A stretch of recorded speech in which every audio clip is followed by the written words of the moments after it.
how's it going? I'm Casey Martin from Wine Country Pens, and this is going to be a video of me making a pen out of colored pencils. So the blank you can see right there I made in a previous video that you can click on the eye in the top right of the screen right now if you haven't seen. And basically the reason why I made these blanks was one, because of course I wanted to make a pen out of them, but also because this gentleman wanted me to make some of these blanks for him so that he could make pens for the Make-A-Wish Foundation, which I thought was pretty cool. And I also got to make some to keep for myself and also learn how to make them consistently so that I could sell them as well. So what I'm doing right now is I'm drilling the blank for a rollerball pen kit. I am drilling two different sizes. The body is thinner than the lid, or the cap, I guess is the better term. So I'm just drilling those, and then since the resin is clear, I had the idea to paint the tube, and I actually didn't have any black paint, so I ended up using a Sharpie. And this would have worked fine. The problem is that the fit was so tight on a couple of parts of the hole that was drilled, is that it kind of like rubbed off the Sharpie. I think maybe if I let it sit for another 10-15 minutes and let the Sharpie dry even more, it might have been fine. But ultimately it did the purpose that I needed, which was make it completely not clear on the tube.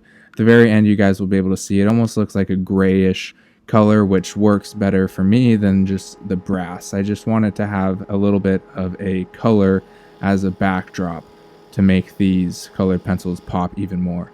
So right now I'm just barrel trimming to make the end of the pen completely flush with where the tube ends, and I know it's perfectly flush when I see a little bit of the brass tube get shiny.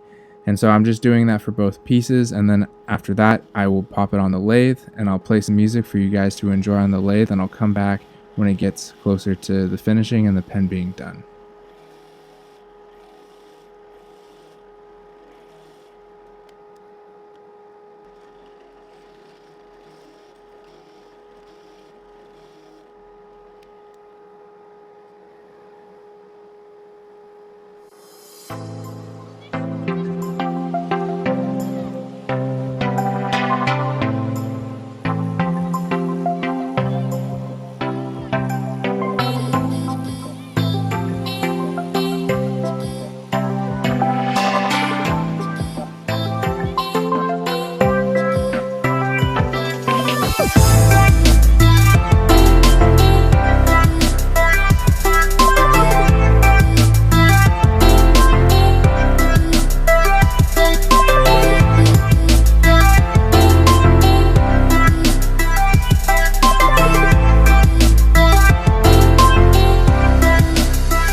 So one of the things I wanted to mention was that this was not an easy pen to make.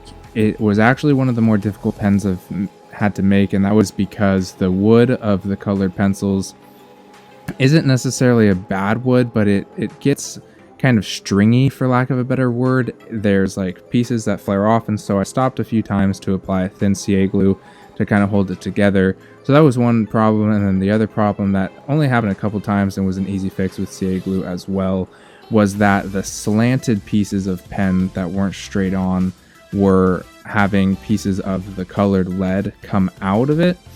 And that wasn't a big problem. And so I just kept using thin CA glue while that was happening. And so now I am deciding to use a CA glue finish for the pen, and the reason for that being is I thought it would by far be the best finish in terms of durability and making sure that none of the colors from the lead bled anywhere and it just stayed completely intact for the long term, and I think it will definitely. One of the things that was hard to avoid and did happen on maybe like 2 or 3 pencils, so I count myself lucky that it only happened a little bit, is that the wood that I was talking about was also porous, like the colored pencil wood itself. And so there was a couple pencils that got some dirt and other colored lead kind of sanded into it when I was sanding it on my main lathe. But that's something that I tried to get a lot of it out with denatured alcohol before I applied my CA glue finish, and that actually helped a lot. And then I was able to kind of scrub certain ones with denatured alcohol as well to make that even better. So that was definitely something I would recommend if anybody was making one of these and ran into that similar problem. And then I just covered it completely with CA glue after that, and of course the problem didn't happen again. So real quickly, the way I finish, if you guys aren't familiar, I use micro mesh from 600 up to 12,000, and then I use HUT Ultra Gloss after that. And so now I'm just assembling the pen really quick. I fast forwarded it a lot because it's pretty straightforward. Just follow the instructions for whatever pen kit you are using and use some form of vise. The vise I'm using right there is a pen kit assembly vise from Penn State Industries, and there's the pen. I really hope you guys like it. I am honestly in love with it. I can sell it if people are really, really interested. I might just hold on to it as kind of a keepsake though, because I think it was pretty cool. And if anybody's interested in me making some more projects out of these type of blanks, I can as well. And like I mentioned earlier in the video, these blanks are for sale. If anybody is curious in buying them, you'll find a link down below in the description for that. And let me know what you guys think about the blank. Please comment down below what you guys think, and like the video if you guys liked it, dislike the video if you didn't like it, no hard feelings there, and subscribe to the channel if you haven't already. Every subscriber is very welcome and I'm very grateful for every subscriber as well. So definitely hit that subscribe button if you haven't. I'll see you guys in the next video. Thanks for watching, and take it easy, everyone.